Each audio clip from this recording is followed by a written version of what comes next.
biasa. Soalnya sih dia biasa karena dia latihan, bukan hanya karena dia naik panggung gitu, karena dia mau belajar gitu. Jadi memang membaca itu penting, latih ketapun diri untuk punya banyak pengetahuan begitu Kak. Plain Jane.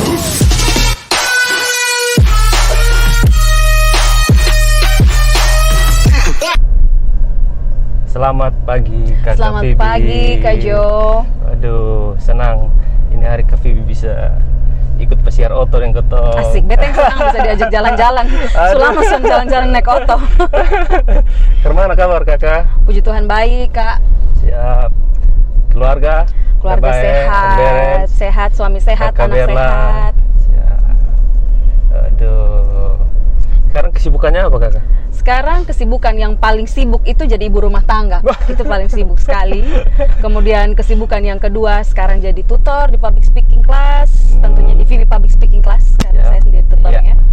Kemudian kesibukan lainnya adalah urus bisnis kecil-kecilan ibu rumah tangga. Seperti luar itu. biasa, luar biasa. Beta boleh tanya-tanya sedikit tentang Kakak pun public speaking class kan? Boleh. Soalnya menarik Silakan. tuh buat beta. Boleh, buat Kak. beta yang komunikasinya jatuh bangun begini. Saya apa? Jatuh bangun, yang penting jatuh bangun lagi. Mantap. Terus saya mau tanya yang awal tuh public speaking itu sebenarnya apa sih Kakak? Jadi gini Kak, kalau ngomong tentang public speaking, otomatis bicara tentang bagaimana ketong bicara di depan banyak orang. Tapi jangan salah kaprah dulu. Bisa jadi kita juga berpublic speaking dengan orang yang terbatas. Contohnya saat beta sekarang lagi ngobrol dengan Kak Jo, itu pun masuk dalam public speaking. Oh, itu juga termasuk. Gitu. Benar Kak. Jadi public speaking itu sendiri adalah seni dalam kita berbicara. Begitu. Siap. Intinya kita berkomunikasi juga begini. Ini masuk benar. masuk Jadi jangan orang kan berpikir public speaking ini pasti sudah jadi pembicara hebat. Mungkin jadi pendeta dia berkhotbah di atas mimbar atau di atas panggung atau jadi pembicara dulu, bukan. Politisi Benar, apa tidak gitu. selamanya seperti itu, Seperti benar. itu ya. Oh, begitu. Kalau Kakak sendiri apa istilahnya? Mendalami public speaking ini sudah dari kapan? Jadi begini Kak, kalau mendalami sendiri untuk public speaking, mulai beta tekuni dari tahun 2018. 2018. Tahun ini masuk berjalan hampir ke tahun ketiga. Terus dari 2018 itu Kakak kemana? Belajarnya apa ya? Kakak cara belajarnya Kakak? Cara belajarnya yang pertama dari pengalaman, otodidak. Pengalaman. Oh, otodidak dari Otodidak dari pengalaman kerja, kemudian dari pengalaman kuliah juga, sama akhirnya beta juga ikut-ikut pelatihan-pelatihan. Untuk nambah ilmu karena setiap tahun pasti ada perubahan nih Kak.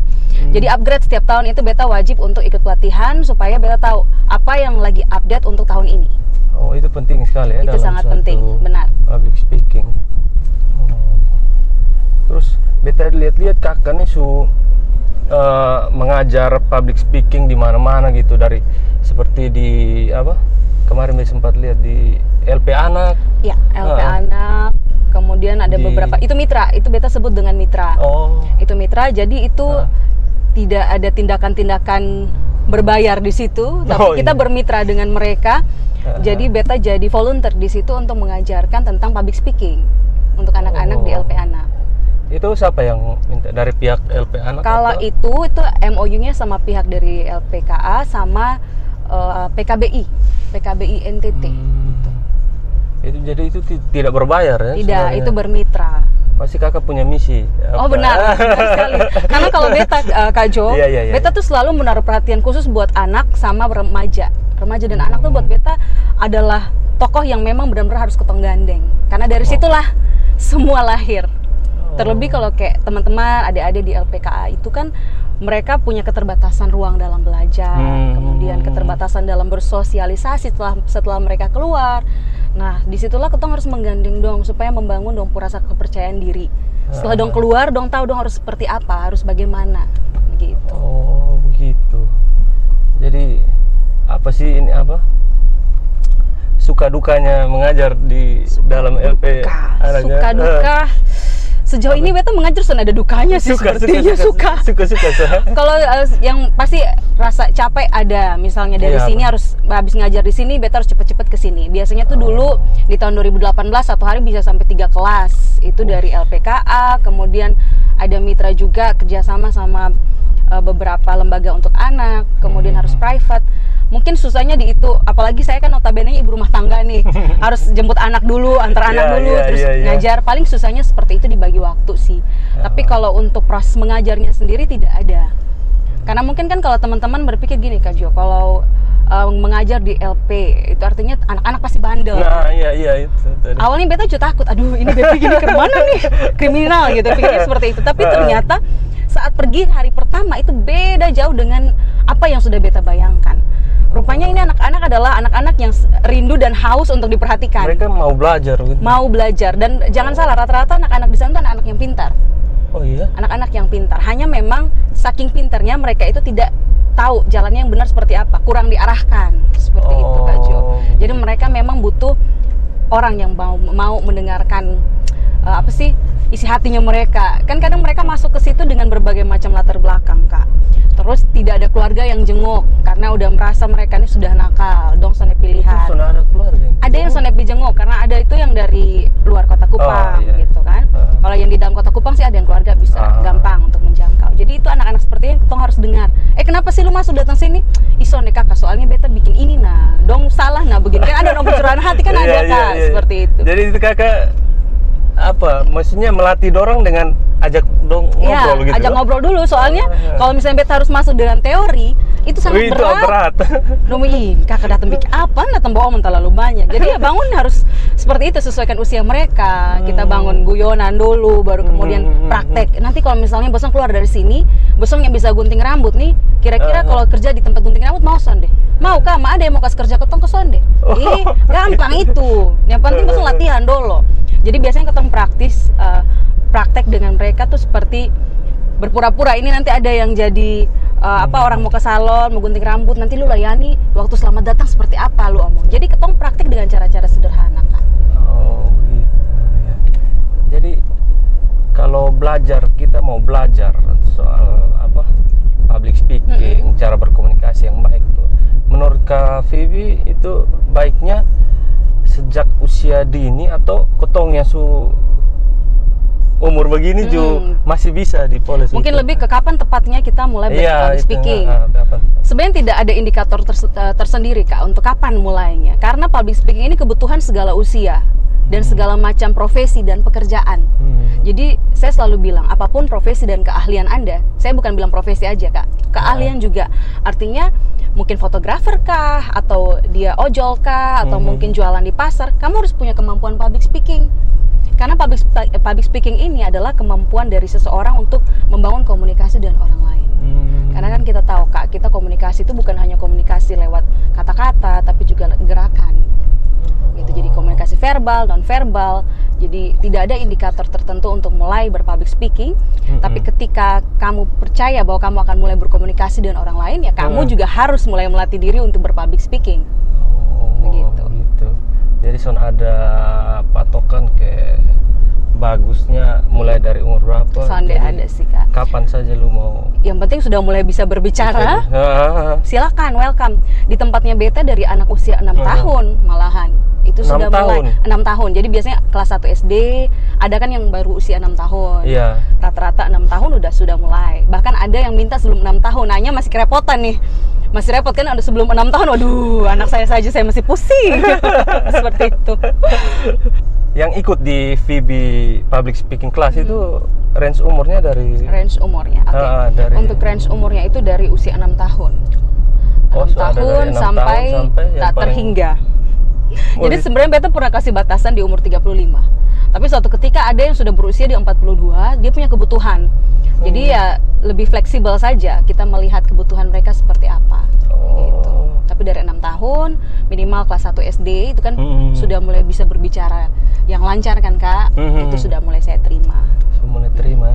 Jadi beta juga bisa berarti. Bisa, bisa. Ini kan satu kali latihan nih. Pemanasan. Itu kalau nih mau masuk public speaking class tuh administrasinya.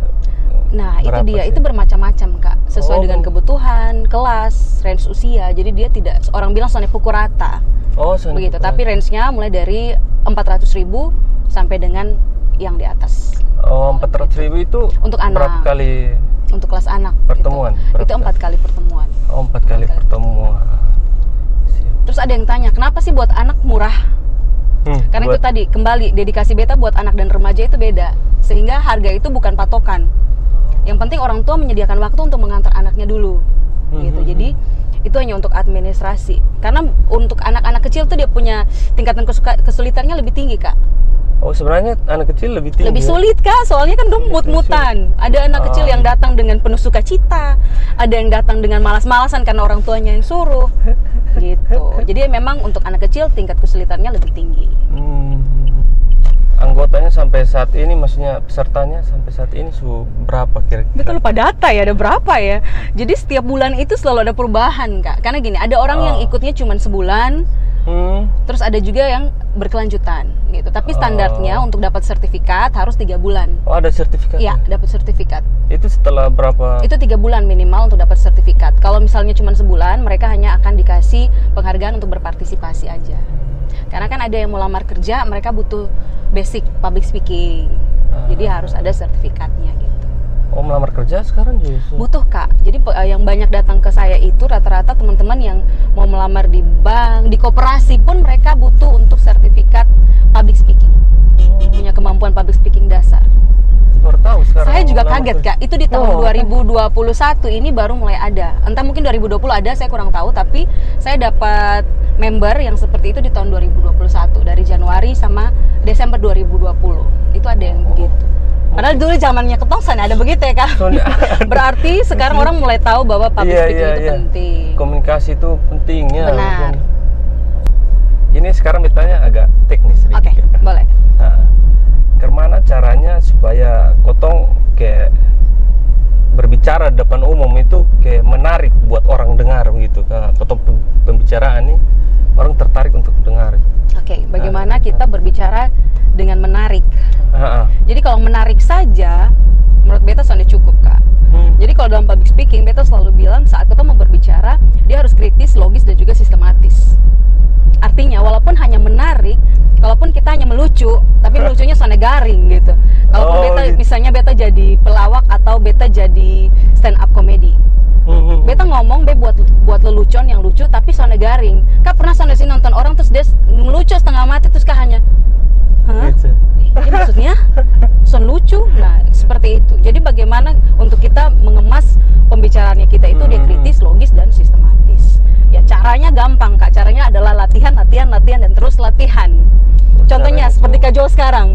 Kak Jo sekarang ini sudah latihan yang sangat-sangat bagus. Ini ketong baru nih. Ya, ini efektif dan efisien, Kak. Soalnya menghemat waktu, menghemat alat-alat. Ini beta lihat alatnya sederhana. Dan ini sangat bagus. Beta juga gunakan alat-alat seperti ini. Kemudian latih ngomong dan jangan malu untuk ngomong dan siapapun dikasih kesempatan bicara ya selalu ngomong. Pokoknya saat lagi duduk-duduk sendiri pun kita membayangkan itu ada satu metode, Kak. Itu namanya metode anchor atau penjangkaran. Kita melatih ketempung otak untuk menempatkan diri seolah-olah ketong sudah ada di atas panggung. Sehingga saat panggung itu ada di nyata di tempat saat ketong berdiri, ketong sudah tahu harus menggunakan formulasi kalimat seperti apa. Jadi ketong membayangkan. Contohnya seperti kalau Kak Jo lihat pemain drum atau pemain musik, dong kan kalau suka duduk-duduk tuh suka tiba-tiba kayak lagi main bass, lagi pukul-pukul drum. Itu saat dong duduk di tempat musik otomatis langsung main.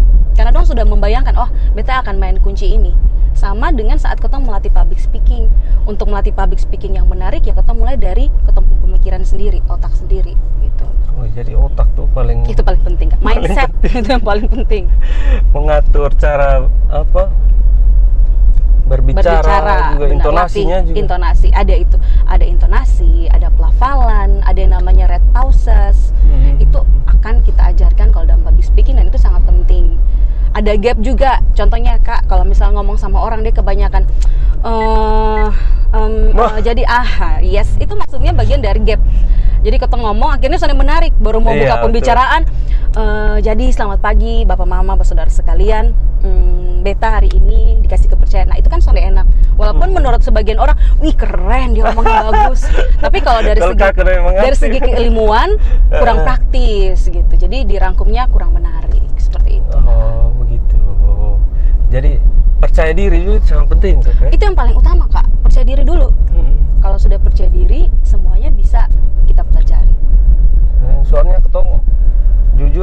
kakak juga pasti tahu anak Kupang, anak NTT itu sangat berat sekali public speaking. Jadi sebenarnya dari sini beta berharap dari channel YouTube-nya Kak Jo ini bisa menginfluence teman-teman lain untuk share something good vibes gitu ya. Jadi istilahnya gini Kak, kalau misalnya sudah ada mindset bahwa anak NTT ini kadang kayak tadi Kak bilang gimana sih? Anak NTT itu kadang kurang dalam public speaking. Sebenarnya menurut beta anak NTT itu sangat pintar berpublic speaking. Hanya teorinya aja yang masih kurang Kak. Anak Kupang terlebih anak NTT. Karena kotong di sekolah juga sonde ada satu mata pelajaran yang mengajarkan khusus soal ini. Benar sekali Kak. Boro-boro sekolah. Saya saja kuliah di komunikasi, dulu zaman saya tidak ada pelajaran tentang public speaking Kak. Kotong pengguru-guru ada dulu tuh harus begini. Kakak sendiri saya juga otodidak. Benar sekali Kak. Jadi berasa kakak pun public speaking class nih sangat bagus untuk kedepannya nih. Amin ya Kak. Jadi itu Kak Jo berarti salah satu anak muda yang sudah merasa kebutuhan public speaking ini sangat penting. Sangat kakak. Kotong buat begini saya kecil-kecil saya kotong butuh public speaking yang bagus sebenarnya. Oke Kak, beta mau tanya sedikit. Cara kotong meningkatkan partisipasi audiens saat kotong berpublic speaking atau berbicara depan umum itu kemana? Seperti apa? Jadi seperti apa? Bagaimana caranya meningkatkan partisipasi audiens saat kita berbicara? Caranya itu sangat praktis Kak. Kita harus mengenali jenis-jenis audiens dulu. Makanya di public speaking kelasnya beta memberikan materi tentang jenis-jenis audiens. Jadi sehingga saat orang baru masuk ruangan, kita sebagai pembicara atau jadi MC atau jadi moderator, kita sudah bisa kenali kira-kira tipe-tipe orang seperti apa yang berada di sekeliling kita. Nah, setelah kita kenali audiens tipe-tipenya seperti apa, baru kita cari caranya.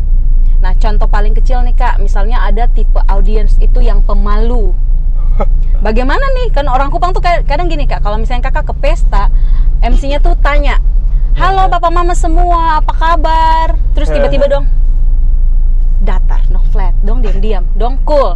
Nah itu kan kadang kasihan MC, makanya beta kalau di acara saat MC-nya sapa, usahakan beta paling semangat. Karena beta menempatkan diri, ini kalau beta yang omong, baru orang anggurin kayak gitu, kayaknya soalnya enak deh. Jadi, sangat benar sekali. Jadi saat misalnya kotong jadi MC nih Kak, itu ada metode, namanya tanya sendiri, jawab sendiri. Jadi misalnya gini Kak, kalau Kak Jo jadi MC, selamat pagi Papa Mama sekalian, apa kabar? Papa Mamanya diam-diam. Jadi Kak Jo sebagai MC yang harus ngomong, oh baik Papa Mama, luar biasa, rupanya lagi sehat-sehat ya, ini lihat Mama senyumannya, aduh baju merah, pakai lipstik merah, cantik sekali, luar biasa. Jadi kotong tanya sendiri, jawab sendiri. Memang garing sih jatuhnya, kalau terus-terusan capek juga. Tapi itu adalah salah satu cara untuk bagaimana sih kotong bisa mengajak audiens untuk berpartisipasi. Nah kadang ada audiens yang seperti itu akhirnya hatinya tergerak. Kak kan pernah kayak gitu mungkin ya. Kalau misalnya acara terus tiba-tiba lihat kayak gitu, kotong juga akhirnya ketawa, kasihan soalnya ada yang jawab dia. Nah akhirnya mau ada yang akan tergerak. Itu contoh yang pertama. Yang kedua, misalnya saat kita jadi pembicara, kemudian ada audiens yang pemalu saat kita ngomong, merasa kita diperhatikan. Tapi saat kita lihat tiba-tiba dia berpaling ke sisi yang lain. Nah hampiri dia. Kalau misalnya kita bisa turun dari panggung, hampiri langsung ke dia. Halo Kak, namanya siapa? Oh Kak Jo. Oh Kak Jo tadi mungkin di sesi pertama sudah dengar saya menjelaskan tentang ini. Ada pertanyaannya Kak Jo? Atau mungkin ada saran? Minimal dia akan jawab tidak ada. Itu pun artinya dia sudah berpartisipasi kan Kak. Caranya ya harus menghampiri mereka gitu. Jadi nanti akan diajari tipe-tipe audiens seperti apa, terus bagaimana mereka gerak-geriknya tuh seperti apa, cara kita menanganinya juga seperti apa. Dan kalau kotong bertemu orang baru gitu, itu cara yang paling ampuh untuk supaya bisa cepat akrab dan komunikasi kotong tuh lancar itu gimana? Yang paling pertama kayaknya pakai bahasa senyuman. Terus sekarang kan Kak, kotong lagi pakai masker nih ceritanya. Kemana nih kalau pakai masker mau senyum seperti apa? Beta selalu bilang kalau senyuman yang tulus dari mata akan terpancar. Jadi senyum aja dulu. Terus bahasa tubuhnya itu kotong bisa, Kak biasa lihat sih kalau orang kalau ngomong tuh sampai menekuk gini, lihat orang, itu artinya kotong menaruh perhatian sama orang lain. Gitu. Jadi itu bisa mulai membangun keakraban kita dengan orang baru. Dan jangan malu untuk menyapa. Halo Kak, dari mana? Halo Kak, apa kabar? Kalau misalnya kakak ketemu sama orang-orang di luar NTT, mereka punya suatu kebiasaan yang bagus. hai kak, dari mana asalnya? Kakak dari mana? Seperti itu kan. Kalau kita orang Kupang kan gila aja, siapa yang mau ditanya asal dari mana? Kupang nih? Jadi memang budaya itu harus dibangun kak, mulai dari senyum dulu gitu. Kalau beta sih belakangan memberikan beta sendiri kebiasaan untuk jangan malu untuk menyapa orang lain, minimal kasih senyuman dulu ke mereka.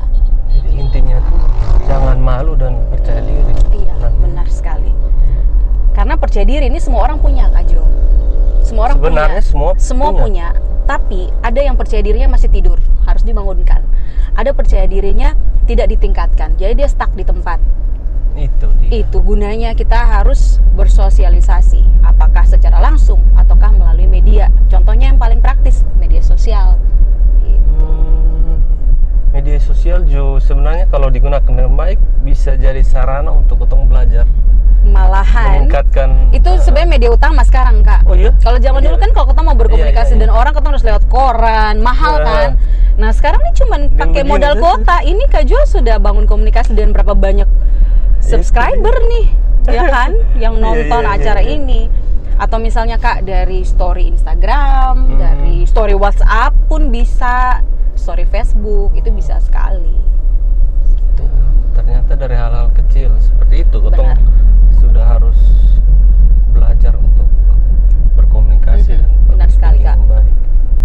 Oke, berikut nih Kak, beta mau tanya kemana caranya supaya Kotong cara berbicara di depan audiens yang lebih senior. Lebih senior, oke. Senior dalam arti usia atau mereka lebih senior dalam dunia public speaking? Usia dan dunia public speaking. Oke. Kalau saya Kak Jo, saya selalu menempatkan diri saya untuk siapapun audiens saya menempatkan mereka adalah orang yang paham. Mereka paham akan apa yang saya katakan dan mereka adalah orang yang paham akan public speaking, sehingga saya harus selalu menampilkan sisi terbaik dari saya. Itu paling penting. Berat sekali juga itu. Soalnya gini Kak, kalau misalnya beta hanya tampilkan karena ada senior nih, itu nanti seolah-olah beta tidak menghargai semua orang pada porsi yang sama. Itu pertama, dari segi kemanusiaan ya. Dan sisi profesionalismenya adalah beta melatih beta punya diri untuk siap kapanpun, siap setiap saat, seperti itu. Jadi event itu sama senior kah secara usia ataupun dalam dunia public speaking, no matter what, itu bukan satu masalah gitu. Jadi saya tetap menjadi diri saya, karena saya percaya setiap orang itu autentik, setiap orang itu berbeda. Mungkin dia adalah senior tapi dia dengan ciri khasnya dia, saya kan dengan ciri khasnya saya, begitu. Berat juga itu. Berat sonde. Oke, soalnya Kotong untuk bangun kepercayaan diri itu yang paling berat sebenarnya. Iya, intinya. benar. Itu sangat berat. Itu sangat. Tapi itu bisa. Jadi tidak ada yang terlalu berat untuk tidak kita latih Kak Jo. Berat ketika kita tidak mau belajar. Tapi ketika kita mau belajar, ya pastinya ada jalan keluar. Saya apresiasi Kak Jo. Contohnya seperti Kak Jo, mungkin kayak tadi Ketong berbicara Kak Jo BWK, Kak Beta berat. Ini bukan Bepom Bidang di sini nih Kak. Iya, betul. Terus topiknya ini juga berat, Beta sudah mengerti public speaking. Tapi Kak Jo dengan segala keterbatasannya Kak Jo tetap mau untuk mencoba. Artinya ya itu salah satu tindakan nyata yang bisa dibagikan ke teman-teman lain untuk kita bisa belajar dari hal-hal sederhana gitu Kak. Terus yang berikut Kak Phoebe, Beta mau tanya kalau misalnya Kotong dalam suatu forum Kotong diberi kesempatan untuk berbicara, lalu tiba-tiba Kotong dalam di tengah-tengah tuh Kotong langsung kayak blank begitu, Kotong tahu mau ngomong apa. Kayak Kotong lihat orang justru ada audiens, justru ada partisipasi yang baik dan akhirnya Kotong jadi blank sendiri. Itu gimana cara mengatasi? Itu memang cara mengatasinya agak repot karena itu kembali kepada jam terbang, kembali kepada tipenya kita sendiri. Jadi cara yang paling praktis adalah kita belajar untuk mempersiapkan diri kita berbicara di depan orang lain. Tapi gugup itu pasti Kak, nervous itu pasti. Beta pun sampai detik ini juga masih mengalami hal yang sama. Tapi serius masih Kak, masih sama sekali. Dan contoh yang paling kecil, saat Beta mau kasih private orang tapi usianya tuh lebih jauh di atas Beta, kemudian dari segi karirnya pun menurut Beta wow gitu kan, tapi tidak mau dipublikasi. Ada beberapa seperti itu, dan itu buat Beta merasa aduh ini bisa sonde, ini orang nih Beta sudah biasa lihat dia tampil, terus kira-kira kalau Beta ajar dia bisa kok sonde. Itu ada banyak Kak, itu banyak yang sudah biasa tampil pun yang sudah punya posisi. Dan itu teman-teman seperti itu yang memotivasi Beta. Artinya belajar belajar itu sonde menunggu usia ataupun sonde melulu hanya karena ketong punya jam terbang tinggi jadi ketong mau belajar. Malah itu teman-teman yang sangat beta apresiasi. Nanti mungkin Kak bisa lihat di Instagramnya VB Public Speaking Class, ada beberapa tuh teman-teman yang mungkin mukanya suarawiri kemana-mana tapi doang tetap rendah hati mau belajar. Begitu, dan itu sangat bagus.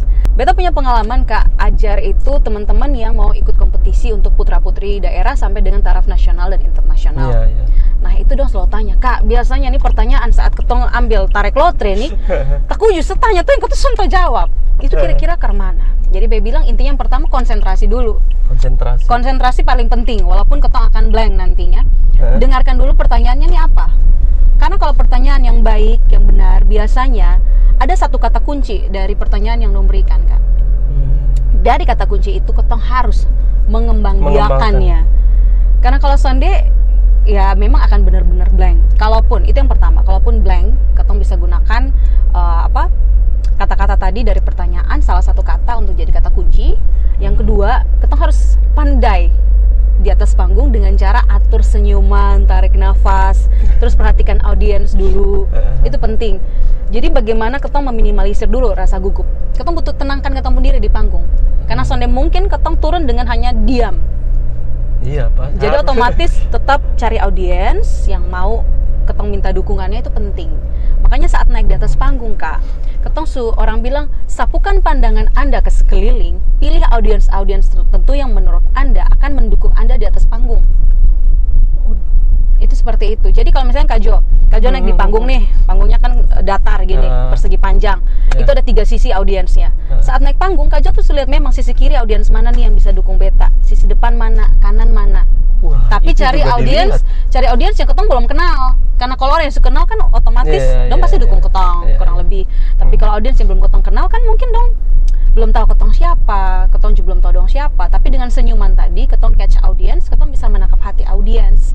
Nah, kemana Kak kalau misalnya ketong blank tapi dalam perlombaan ada juri langsung yang di depan?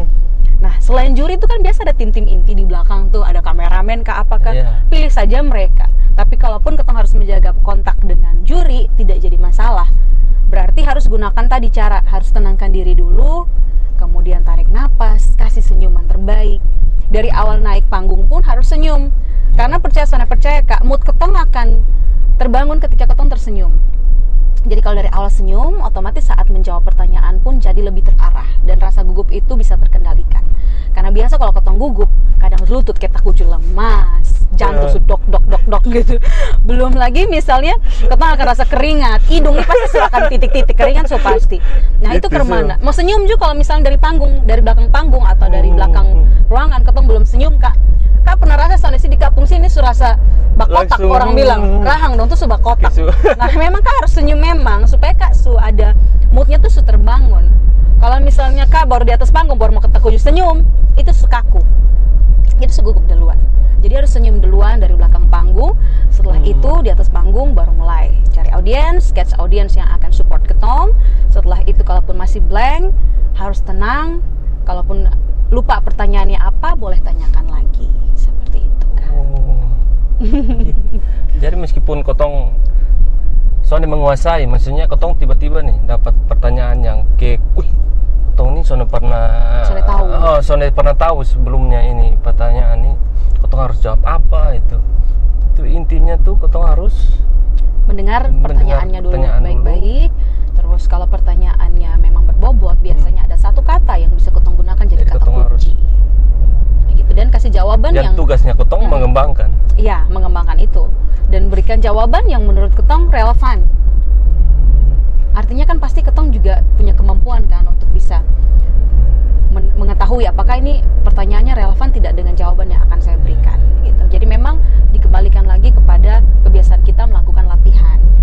Begitu. Kalau orang kan bilang Allah bisa karena biasa. Dia bisa karena dia sudah biasa. Soalnya sih dia biasa karena dia latihan, bukan hanya karena dia naik panggung. Gitu. Karena dia mau belajar. Gitu. Jadi memang membaca itu penting. Ketong latih ketong diri untuk punya banyak pengetahuan. Begitu Kak. Dan ada satu ketika ini orang nih public speakingnya bagus, tapi ketika dikasih pertanyaan yang dia soalnya tahu, jadi dia jawabnya akhirnya meliuk-liuk. Itu tadi Kak, di awal kan beta sempat bilang seorang pembicara pembicara itu saat bangun komunikasi, dia harus kritis, logis, dan juga sistematis. Jadi kalau misalnya dia hanya sekedar logis aja, tapi dia tidak sistematis, makanya dia meliuk-liuk. Dia tidak tahu inti pembicaraannya apa. Dia tarik dari babau, tarik datang ke Esawa, baru kembali ke wali kota. Nah, akhirnya itu dia salah satu keliling. teknik juga. Betul. Itu ada tekniknya juga, Kak. Tekniknya dari mana? Kita harus cari lingkungan yang memang akan mendukung. Jadi ada beberapa faktor yang akan membentuk kita dalam bisa menguasai kemampuan public speaking, Kak. Yang pertama itu faktor dari lahir, kemudian lingkungan, kemudian faktor latihan, atau biasanya kita sebut dengan 3L gitu, lahir atau bakat. Nah, lahir atau bakat ini bukan berarti karena papa mamanya, misalnya nih, bapak Alo kan sering kayak jadi bapak apa sih, bapak saksi atau misalnya apa Kak, Kepi Maso minta orang itu jadi jubir. Nah, bukan berarti sampai di Kajojo otomatis bisa sonde, tapi Kajojo butuh latihan gitu. Makanya dari lahir dapat bakat itu dari orang tua, ataupun bisa ada yang anak orang tuanya tidak punya kesamaan bakat dengan anak, tapi kan kita dari lahir diarahkan. Kemudian lingkungan, kalau misalnya Kak Jo mau fasih untuk jadi seorang YouTuber, otomatis Kak Jo harus bergaul dengan teman-teman yang sama.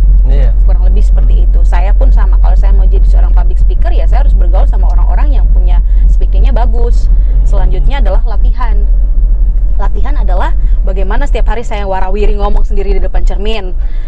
Saya juga masih melakukan itu sampai saat ini. Ada Kak Jo, nanti boleh lihat di ruangan kerja saya itu ada cermin. Orang kira itu salon, Kak. Bukan, itu bukan salon.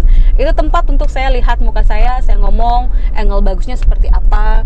Kemudian selain dari cermin, bisa juga seperti sekarang kita latih di kamera, ataupun biasa saya buat IGTV. IGTV itu bisa, kemudian story-story di Instagram, Facebook, dan juga WhatsApp. Ini hari ketemu banyak sekali dapat ilmu dari kelas. Ketemu dapat kelas kilat khusus. Ini seharusnya bayarannya mahal sebenarnya. Seberapa? Jadi nanti apa ya Kakak? Beta mau ikutlah di Kakak punya kelas, boleh? Boleh. Silahkan langsung DM ke Phoebe Public Speaking Class. Langsung saya ke sana. Langsung DM. Siap. Apa harapannya ke depan, Kakak? Harapan ke depan adalah yang pertama, anak-anak yang mengikuti kelas public speaking bersama saya, member-membernya saya atau teman-teman yang kurang lebih mengikuti saya dalam public speaking, suatu waktu mereka bisa berbuah menjadi sesuatu dan bermanfaat. Itu harapan saya yang terbesar. Kemudian saya tetap berkarya, tidak hanya untuk menjawab kebutuhan, tapi bisa bermanfaat bagi sesama.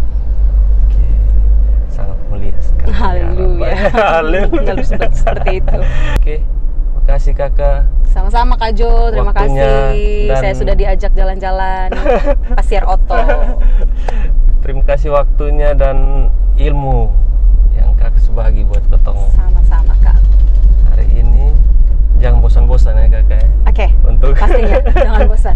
Terus menggalakkan public speaking. Apa sih istilahnya? Menggalakkan atau apa? Kurang lebih seperti itu, seperti keluarga berencana ya Kak. Menggalakkan ya Kak ya. Untuk terus sharing. Terus ya. Siap. Oke. Thank you, sampai Kak. Ketemu lagi nanti. Terima kasih. Salam keluarga. Sama-sama Kak. Salam Tiago dan maminya juga. Siap. Sukses selalu Kakak. Amin. Oke, masyarakat semua. Sekian dulu ketemu Pasiar Oto ini hari dengan Kak Phoebe. Semoga bermanfaat. Ambil yang baik, buang yang lebih baik. Asik. Bye.